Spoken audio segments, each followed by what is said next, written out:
केकराही आंगना में तुलसी त तुलसी बाड़ा हरियर हो। केकराही आंगना में तुलसी त तुलसी बाड़ा हरियर हो।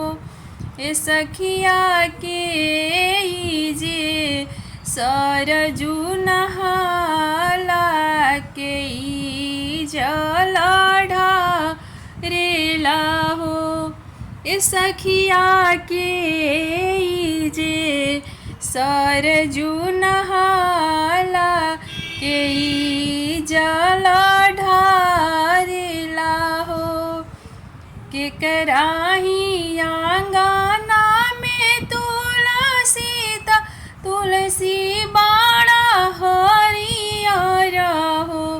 ए सखिया के जे सरजू नहाला के जल ढारेला हो।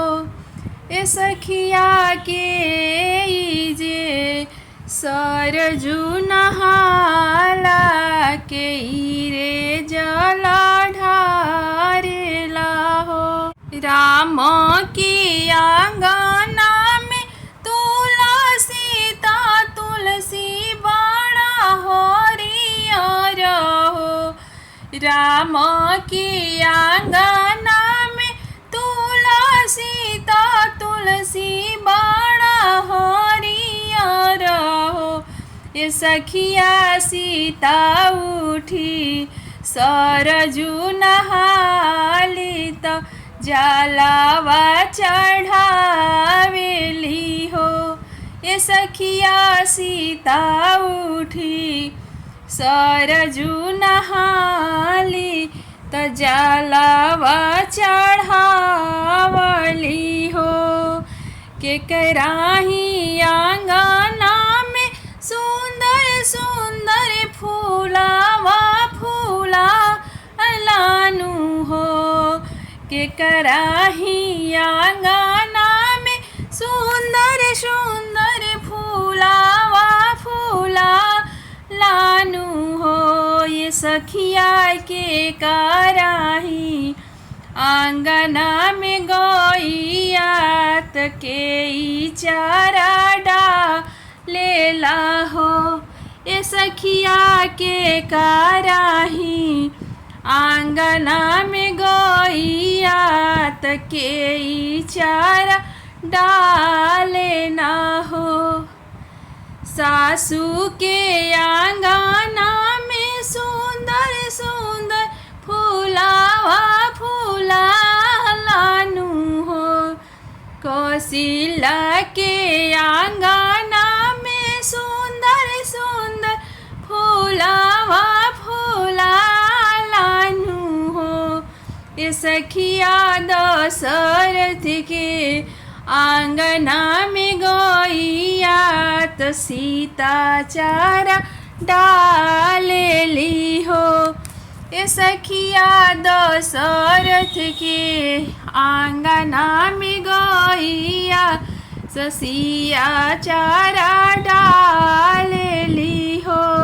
ए सखिया दशरथ के दुआरा पे गइया तसिया चारा डालेली हो। एक दिन सीता जाली मानवा तो तुलसी रोवेली हो। एक दिन सिया जाली मानवा तो तुलसी रोवेली हो। ए सीता तू त जइबू बनवा त हमी सुखी जइबोनु हो। ए सीता तू त चली जइबू बनवा त हमी सुखी जइबो न हो। रोवेला गैया गौशाला त डाल के चिरैयानु हो। रोवेला गैया गवे साला तो डाल के चिरैयानु हो। ए सीता तू तो चली जाइबू बनावा तके चारा डालिनु हो। ए सीता तू तो चली जाइबू बनावा तके चारा डालेनु हो। केकरा ही आंगना में तुलसी ता तुलसी बड़ा हरियर हो। केकरा ही आंगना में तुलसी त तुलसी बड़ा हरियर हो। ए सखिया के जे सरजू नहाला के रे जल ढारेला हो। ए सखिया के